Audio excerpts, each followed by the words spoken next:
Nós estamos agora no último capítulo, no último trecho. É aquele tipo de trecho que, se a gente não tiver numa série de mensagens do livro inteiro, dificilmente a gente pregaria, porque é um texto que é pouco falado, mas, irmãos, tão importante. Eu percebi quando eu estava preparando esse texto para falar com os irmãos o quanto ele é importante. Tanto é que está no finalzinho da carta. Se está no final da carta, é uma conclusão da carta. E eu queria pregar e falar como uma conclusão mesmo. Nós vamos ler, então, Tiago 5, do versículo 12 a 20. Acharam aí, irmãos? Eu estou lendo na versão NAA, a Bíblia que os pastores ganharam. Nós três ganhamos, então... E é um texto tão bom, esse texto da NAA, nova a versão atualizada. Eu estou falando que, se puderem, de repente, projetar desse também. Mas lá vai. Acima de tudo, meus irmãos, não jurem nem pelo céu, nem pela terra, nem por outra coisa qualquer, mas que o sim de vocês seja um sim, e que o não de vocês seja não, para que vocês não incorram em condenação. Alguém de vocês está sofrendo? Faça oração. Alguém está alegre? Cante louvores. Alguém de vocês está doente? Chama os presbíteros da igreja, e estes façam oração sobre ele, ungindo-o com óleo, em nome do Senhor. E a oração da fé salvará o enfermo, e o Senhor o levantará. E se houver cometido pecados, estes lhe serão perdoados. Portanto, confessem os seus pecados uns aos outros, e orem uns pelos outros, para que vocês sejam curados. Muito pode, por sua eficácia, a súplica do justo. Elias era um homem semelhante a nós, sujeito aos mesmos sentimentos, e orou com fervor para que não chovesse sobre a terra, e por 3 anos e 6 meses não choveu. Depois orou de novo, e então o céu deu chuva, e a terra produziu os seus frutos. Meus irmãos, se alguém entre vocês se desviar da verdade, e alguém o converter, saiba que aquele que converte o pecador do seu caminho errado salvará da morte a alma dele e cobrirá uma multidão de pecados. Deus, nós te agradecemos por esse texto, pela tua palavra, pedimos que o Senhor abençoe esse momento, que vamos meditar na tua palavra. Nós queremos estar com o coração, Senhor, aberto, disponível a compreender a verdade, orando e pedindo a tua graça, por intermédio do teu Espírito, Senhor, possamos entendê-la e aplicá-la em nossa vida. Nós dependemos de ti, em nome de Jesus nós oramos agradecidos, amém. Irmãos, nós vimos então, estamos vindo, hoje é a 8ª prova, a prova da disciplina, que a gente vai ver, e a gente já viu algumas delas. Tem o tema de hoje, que eu tentei sintetizar, que na verdade esse texto, esse esboço, ele é baseado num livro, resumo, do Carlos Oswaldo, chama Foco e Desenvolvimento. E o que eu vou usar hoje é uma interpretação que ele usa, porque nem todo mundo tem essa interpretação desse texto. Mas não está exatamente igual ele fez, né, porque a gente vai tentando adaptar também para a igreja da melhor maneira possível, e é só o esboço. Mas ele fala assim, uma resposta adequada ao teste da disciplina divina por causa da desobediência inclui cuidado amoroso e oração confiante. Então, a gente vai dar um foco nesse texto hoje, como quem olha para uma disciplina de Deus, como se Deus, tratando aquelas pessoas, do livro de Tiago, e aplicando de duas maneiras, mostrando que nós devemos ter um cuidado amoroso e uma oração confiante. Mas a ênfase é nessa disciplina que Deus pode dar. E eu faço isso porque a gente tem falado, vou voltar aqui, a gente tem falado dessas provas, e esse texto final, a gente precisa tomar um cuidado de não isolar esses versículos. Então, o que eu pretendo fazer? Eu pretendo não isolar esse finalzinho de Tiago, mas falar à luz de tudo que a gente viu, dessas provas que a gente viu. Aí está o tema do que foi falado nesses últimos meses, e tomar um cuidado para que esse restante da carta possa trazer uma ênfase certa nessa aplicação final do que ele se propôs fazer. Porque, irmãos, realmente é um final muito... a carta é muito direta, acho que os irmãos viram isso, né, no que a gente falou. Ele é muito direto em tudo que ele faz, tem muitos imperativos, muitas ordens. Ele lembra daquela parte direta do Sermão do Monte, e ele cobra isso diretamente das pessoas. E eu lembro, particularmente que quando eu compreendi o Evangelho mesmo, e quando eu digo eu compreendi o Evangelho, foi porque... embora eu tenha crescido na igreja, eu também corri pelos corredores de uma igreja, entrei debaixo das cadeiras, naquela época era banco de madeira. Eu também desenhei muito de papel, a minha mãe gastou muito papel e caneta comigo, riscando nos bancos no final.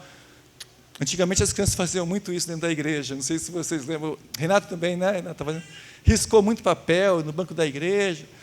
Só que chega numa hora que a gente compreende o Evangelho. Chega numa hora que a gente começa a entender a implicação do que é pregado. E eu comecei a entender isso quando eu tinha mais ou menos uns 16 anos. E aí chegou na minha igreja, que eu era membro, um seminarista também, lá do Palavra da Vida, aqui em Atibaia. Ele era irmão do pastor, e ele começou a fazer discipulado comigo. E ele falou assim: Sandro, a gente vai estudar o livro de Tiago. Então, bem naquela época que eu comecei a compreender o Evangelho, ele falou: vamos estudar o livro de Tiago. Eu tinha que ler os trechos, todo dia, e no final de semana a gente se reunia e ele me cobrava. Eu tinha que decorar um versículo toda semana, ler os textos, e a gente estudava junto. E o que me impactou, e hoje eu vejo muito do livro de Tiago, foi exatamente o fato de que em Tiago é tudo preto no branco. O livro realmente cobra, o livro chega e fala como as coisas têm que ser, é assim que tem que ser, é assim que tem que agir, de uma maneira direta, sem rodeios. E eu estou testemunhando isso para dizer para os irmãos como é importante que a gente pregue a palavra, ensine a palavra, também sem rodeios, e também sem ficar floreando muito, porque o que eu percebi, é como se eu fosse um novo convertido, né? Quando eu tinha lá 16 anos, eu percebi que era aquilo que eu buscava, era aquilo que eu procurava, eram respostas objetivas, eram respostas diretas, eram mandamentos diretos, palavras, imperativos que sejam e que fossem, mas que fossem diretos. E a gente chega no livro de Tiago, ele fala dessas provas, a prova das provações do capítulo 1, né, e a ira também no capítulo 1, e essas provas que vão nos aprovando. Dóquimo significa a palavra aprovado por Deus, e como Deus vai mostrando o que é ser um discípulo, e como a gente tem que ser um discípulo verdadeiro, e como o livro vai nos incentivando. Só que aí ele chega no final do livro, na conclusão do livro já, e de uma maneira direta, ele vai falar sim, que para aquelas pessoas que precisam tomar uma posição, ou que ainda não tomaram uma posição, para as pessoas que ainda estão enfrentando, ou enfrentaram o sofrimento todo que ele falou lá na carta, e que elas possam tomar uma decisão diante de Deus, se esse sofrimento realmente é por obediência a Deus, ou é um sofrimento por desobediência a Deus. Então ele pede uma definição. Olha aqui, vocês, é como se dissessem, né? Vocês que estão sofrendo e ainda não perceberam por que vocês estão sofrendo, tomem uma decisão agora, diante de Deus, para enfrentar esse sofrimento. Vocês que ainda não se arrependeram dos seus pecados, talvez seja a oportunidade de vocês se arrependerem agora diante dos seus pecados, para que Deus o abençoe e para que Deus o cure, cure a vida de vocês. E ele relaciona o sofrimento de que aquelas pessoas estavam vivendo, ou passando naquele momento, com a questão da obediência e com a desobediência. E de uma maneira mais direta, ele vai dizer que existe sim consequências para a desobediência, que podem até envolver a questão física nossa, porque nós somos corpo, alma e espírito, e nós somos isso inseparavelmente. Não há distinção entre do ser humano. O Sandro aqui é mente, alma, é coração, é espírito, é corpo. E assim como cada um de vocês aí, é corpo, alma e espírito.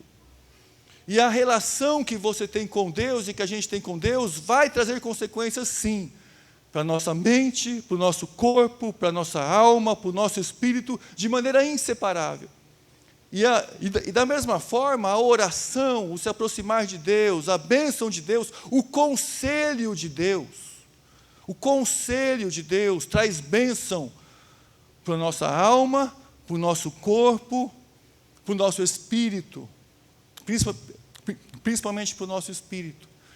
Então ele fala isso de uma maneira bem direta, e ele trata o ser humano de forma integral, não só lá no final do livro de Tessalonicenses, né? Que Deus abençoe que a sua mente, a sua alma e o seu corpo, o seu espírito, alma e corpo sejam conservados.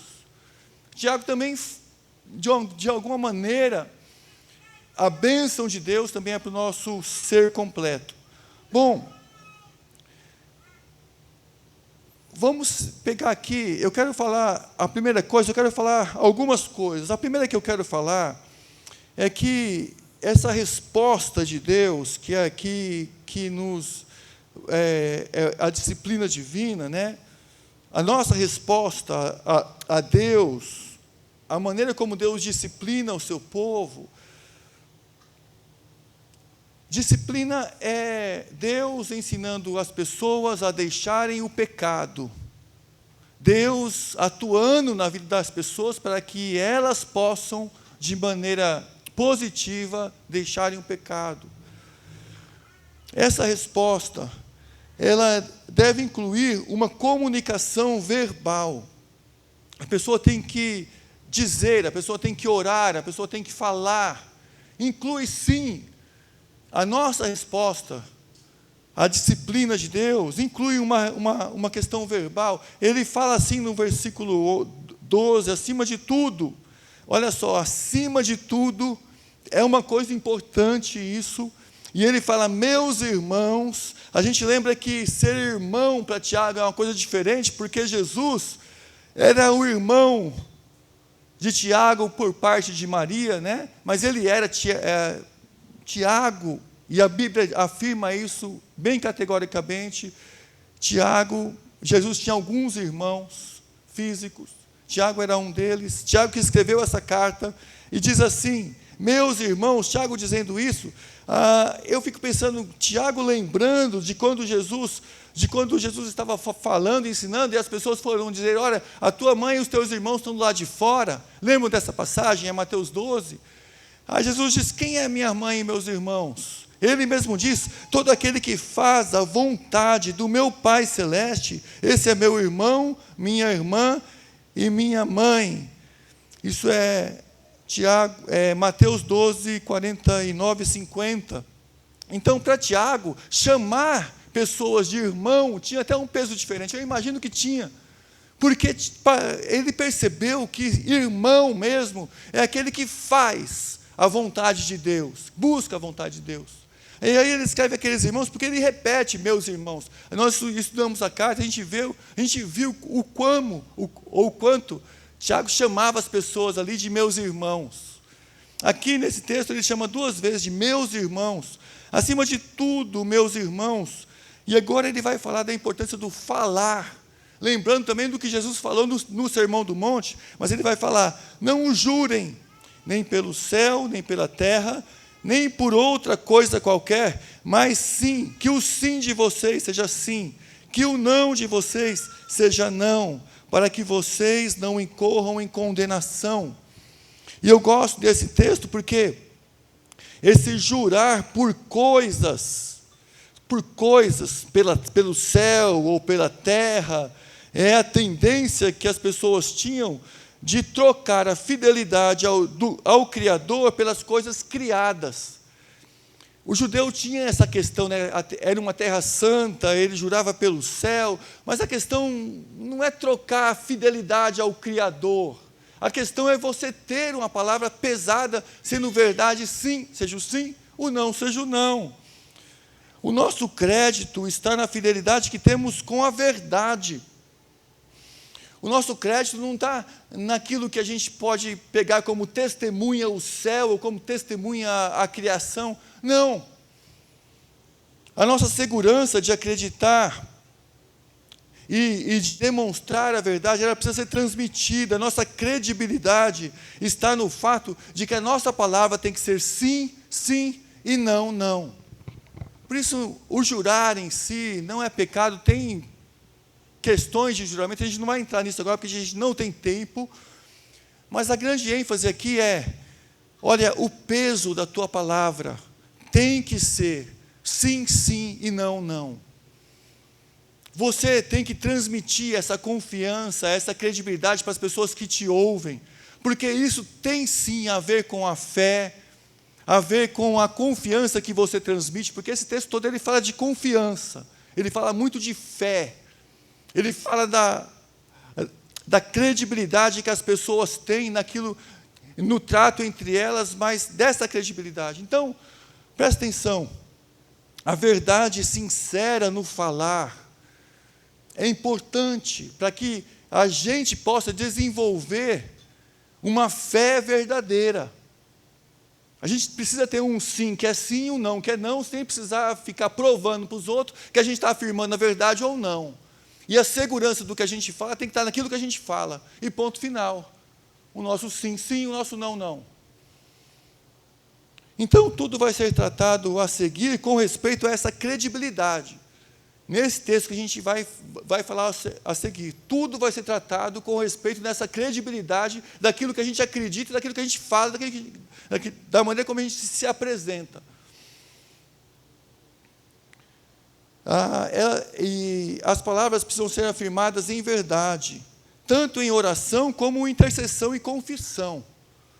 Porque ele vai falar de oração, vai falar de intercessão e vai falar de confissão, a seguir aqui. Então, tanto em oração, como intercessão e como confissão, a nossa palavra precisa ser sim, sim e não, não.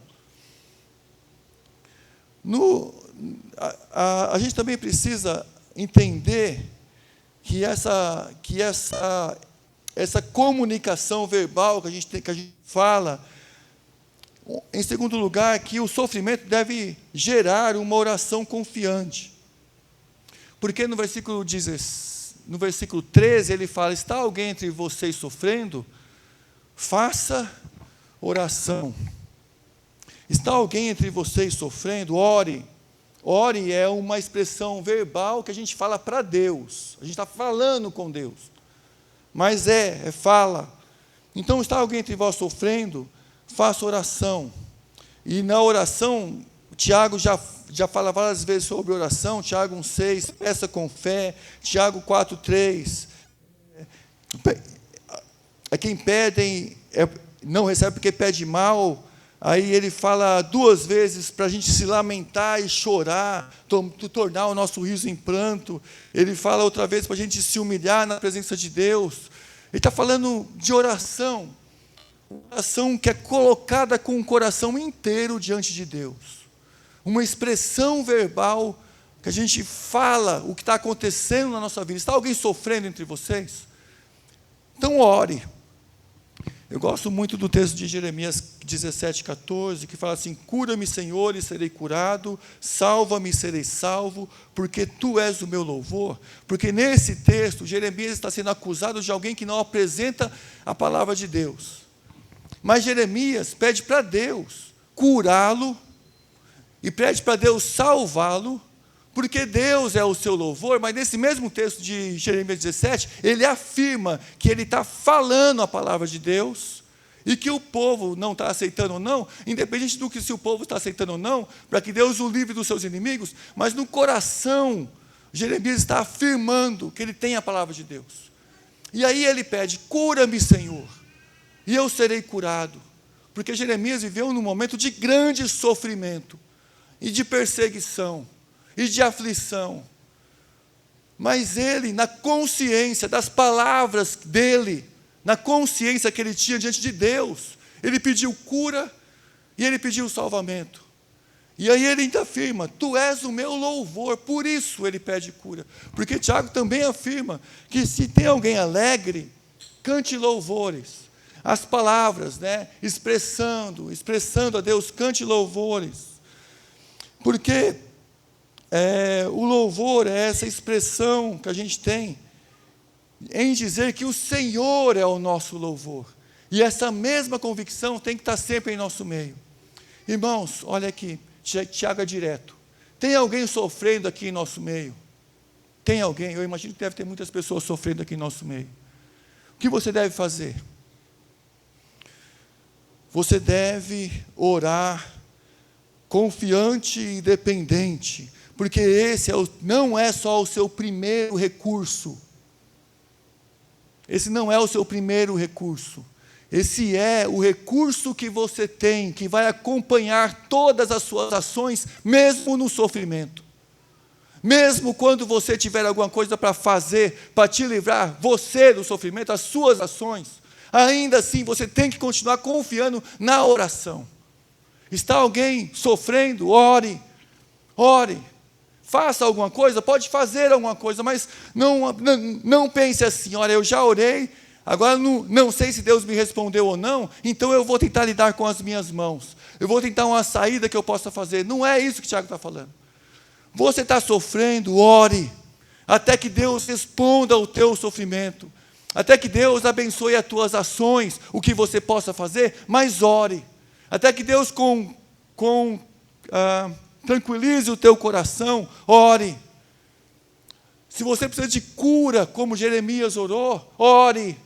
Se você está sofrendo por qualquer coisa, ore. Gaste tempo, peça. Lembra do texto que ele falou em Tiago 4? Transforma, ou em Tiago 5, mesmo que seja para rico ou não. Mas lembra disso, transforme o seu riso em choro. Lamente, chore, quebrante, humilhe o seu coração, ore. E se você estiver alegre, mesmo assim, reconheça que foi Deus que deu isso e louve a Deus. Coloque diante de Deus o seu louvor, o seu coração, se expresse diante dEle. Louve ao Senhor, louve de coração inteiro. Louve, o Senhor é o teu louvor. Nas palavras de Jeremias, essa era a razão que fazia com que toda a vida dele se encaixasse. É dizer: tu és o meu louvor. E quando Deus responder a tua oração, você vai agradecer a Deus: Senhor, tu és o meu louvor. Tu, Senhor, é o meu louvor. Não é a resposta que o Senhor me dá. E aí, essa é uma expressão verbal, mas ele continua dizendo sobre a questão da gente falar em oração, em louvor, mas a gente falar. Ele continua dizendo que, agora sobre confissão. Confissão e intercessão mútuas são formas corretas de reagir à disciplina de Deus. A gente reage não somente orando ou falando, mas a gente reage a essa questão de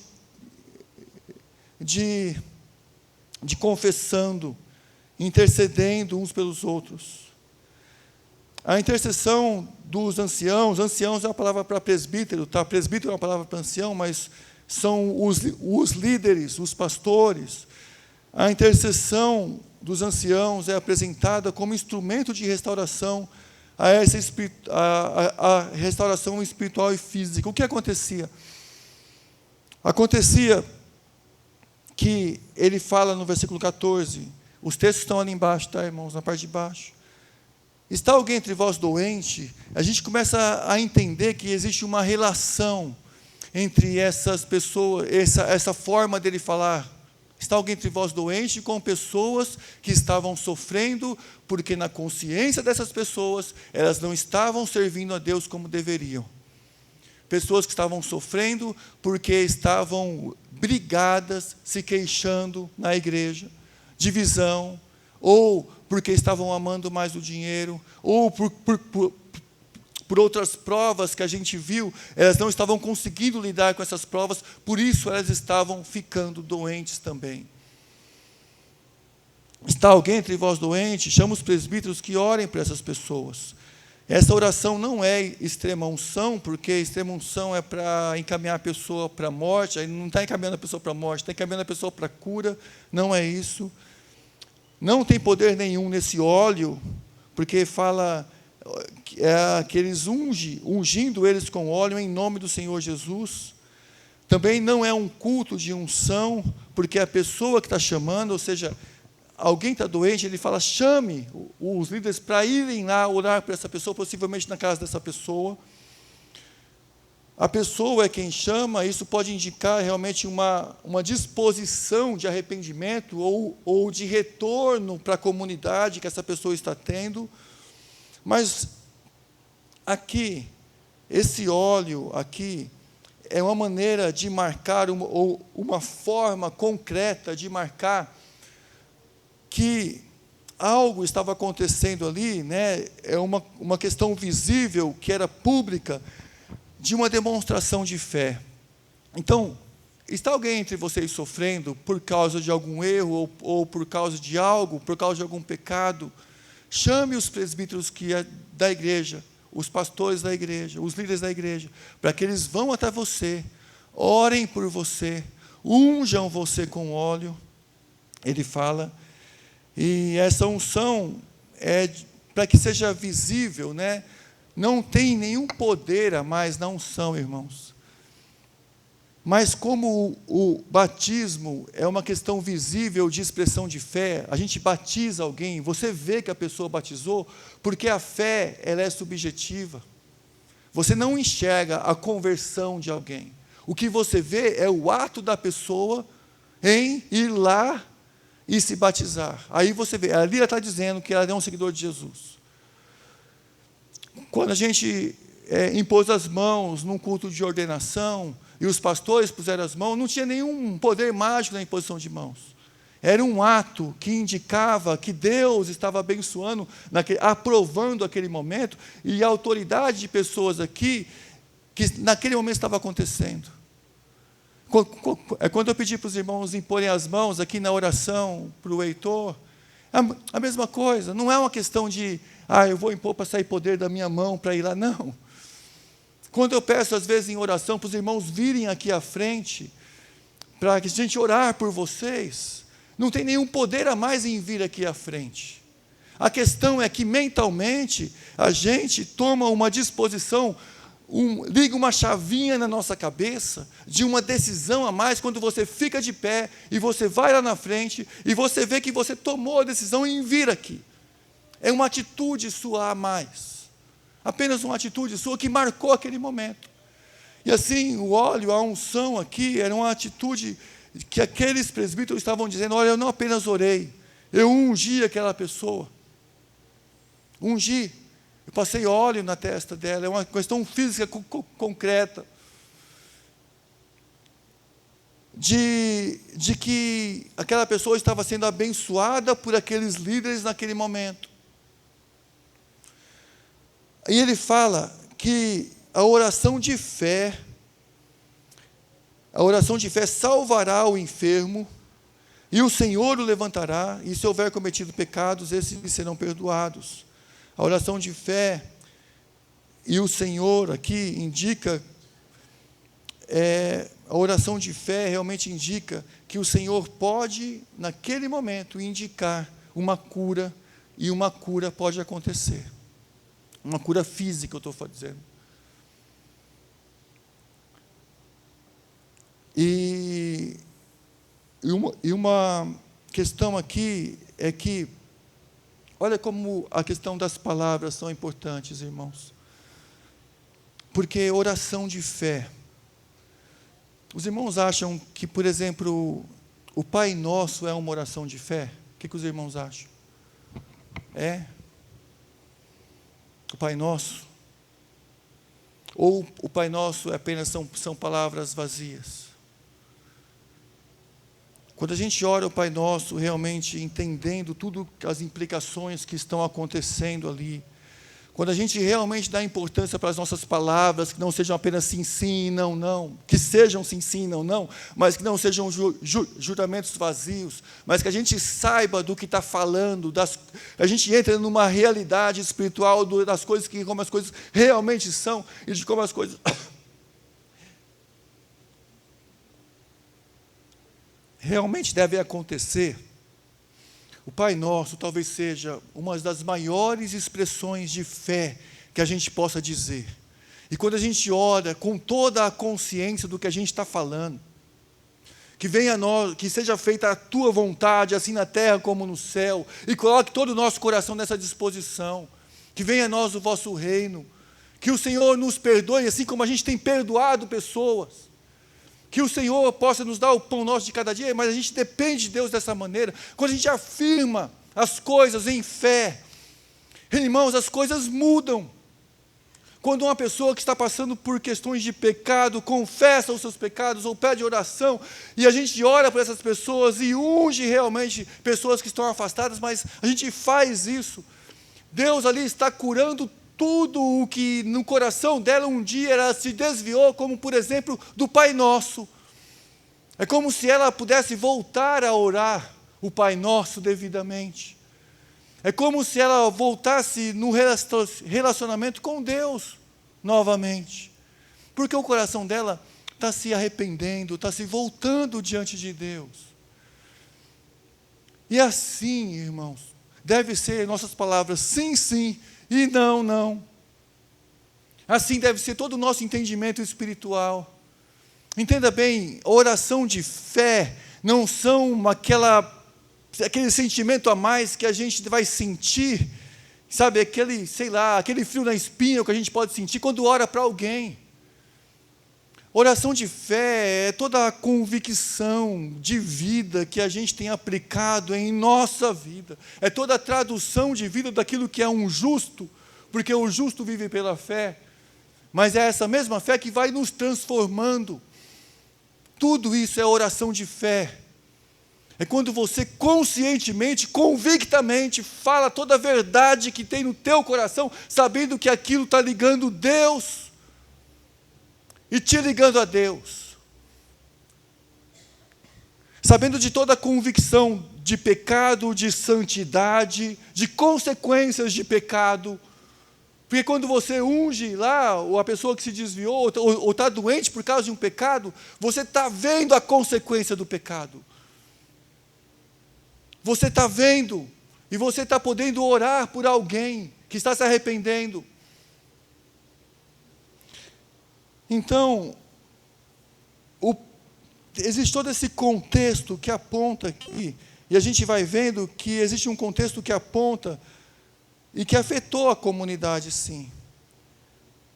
No versículo seguinte, ele continua dizendo assim: portanto, confessem os seus pecados uns aos outros e orem uns pelos outros, para que vocês sejam curados.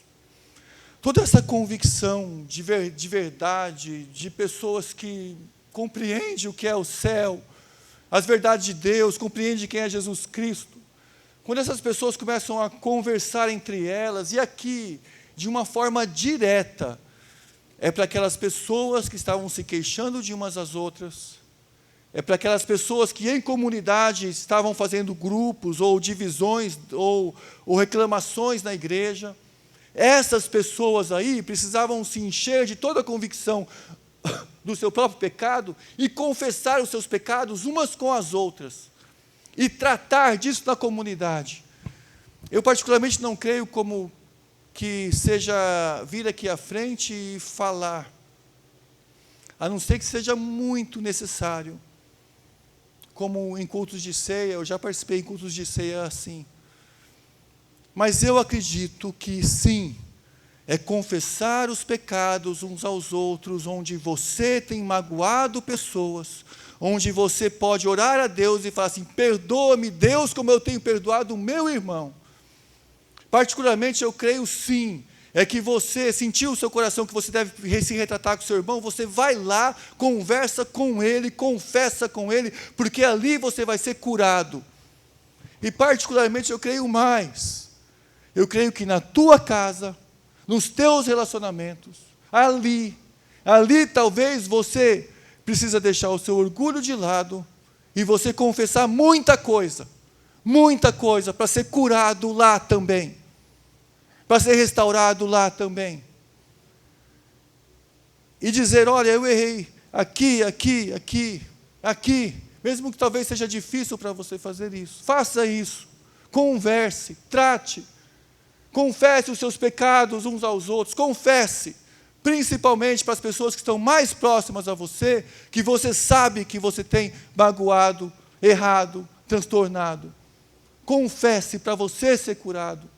Seja a sua palavra sim, sim, a sua palavra não, não, porque talvez isso daí vai fazer com que a pessoa acredite em você mais ainda. Então a confissão envolve isso. E aí ele vai dar exemplos. Exemplos da oração, de como a oração é ouvida por Deus. De como a oração tem esse negócio, irmãos, de Deus. Deus controla o mundo, Deus faz tudo como Ele quer, a gente não tem nada no controle nosso, tudo a gente tem que depender de Deus. Mas aí ele fala: olha, Elias, a oração pode muito, a súplica do justo pode muito. Elias era um homem semelhante a nós, sujeito aos mesmos sofrimentos, e orou com fervor para que não chovesse sobre a terra, e por 3 anos e 6 meses choveu. Depois orou de novo, e o céu deu a chuva, e a terra produziu os seus frutos. A ênfase aqui estava na oração, porque ele tinha acabado de falar: escutem agora, vocês que dizem hoje, amanhã fazemos isso ou fazemos aquilo. É Deus quem controla a nossa vida. A ênfase aqui estava na oração. Elias sabia da vontade de Deus, irmãos. E sua fé, ela promovia o reino de Deus. E existe um contraste grande aqui, em sair do sofrimento daquela pessoa que está saindo do sofrimento, por andar longe de Deus, para uma fé cheia da vontade de Deus, e pronta para fazer uma oração, até o ponto, no caso de Elias, de influenciar as nuvens do céu e a chuva. A oração pode muito em sua eficácia. Você que está afastado de Deus, ore, coloque seu coração diante de Deus, humilhe-se na presença de Deus. A oração pode muito, Deus ouve isso, Deus ouve um coração sincero.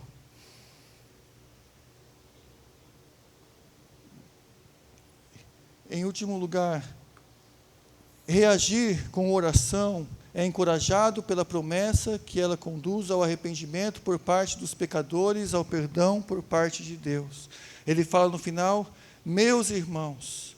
Eu queria encerrar com isso, eu queria que a gente guardasse isso para a gente hoje, para a nossa igreja, o desafio para a nossa igreja, são esses 2 últimos versículos aqui, um desafio para mim, um desafio para cada irmão. Eu queria deixar esses versículos. Meus irmãos, da família de Deus, se alguém de vocês se desviar da verdade, e alguém o converter, saiba que aquele que converte o pecador do seu caminho errado, salvará da morte a alma dele, e cobrirá uma multidão de pecado. Então, aqui existe uma verdade que salva a alma, e essa verdade é a verdade que a gente tem que ter convicção no nosso coração. É tudo isso que eu falei aqui, irmãos.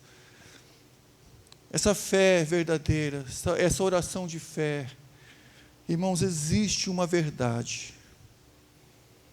Existe.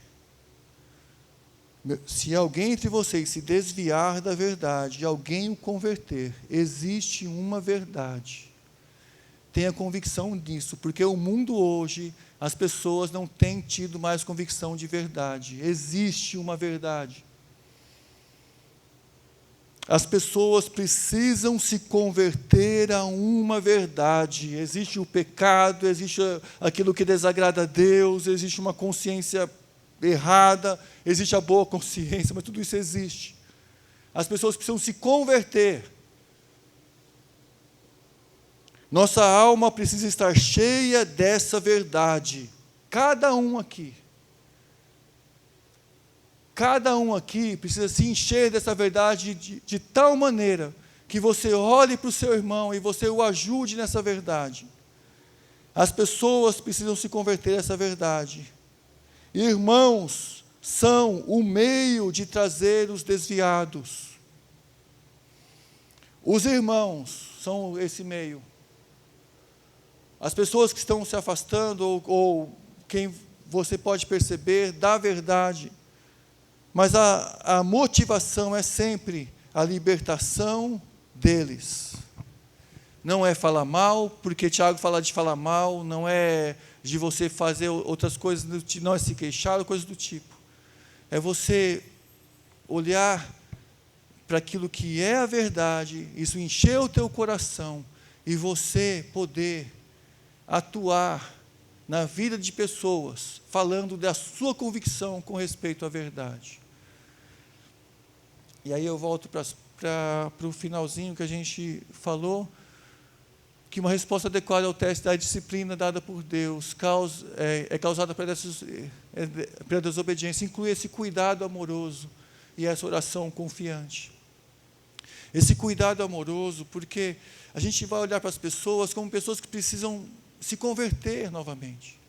Irmãos, pensam bem, orem para essas pessoas como se elas fossem seus irmãos, seu irmão, um filho de Deus.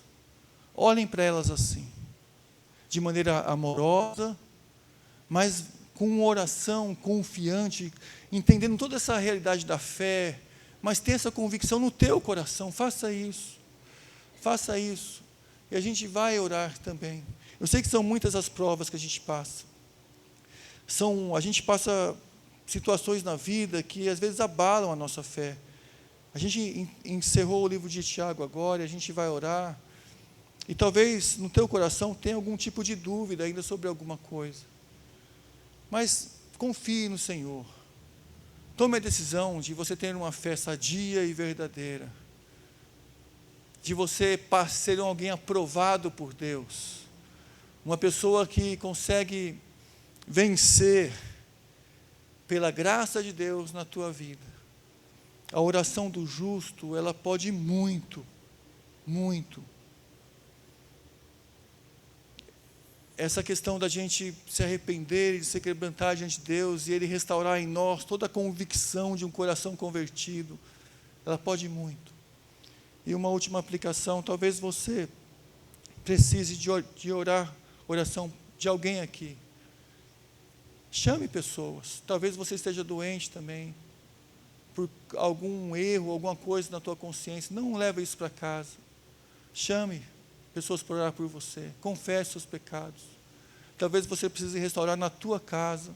Restaure também. Confesse seus pecados uns aos outros. E uns aos outros são os envolvidos no seu pecado. Confesse para você ser curado. Mas a graça de Deus é que Deus quer nos usar como bênção para outras pessoas.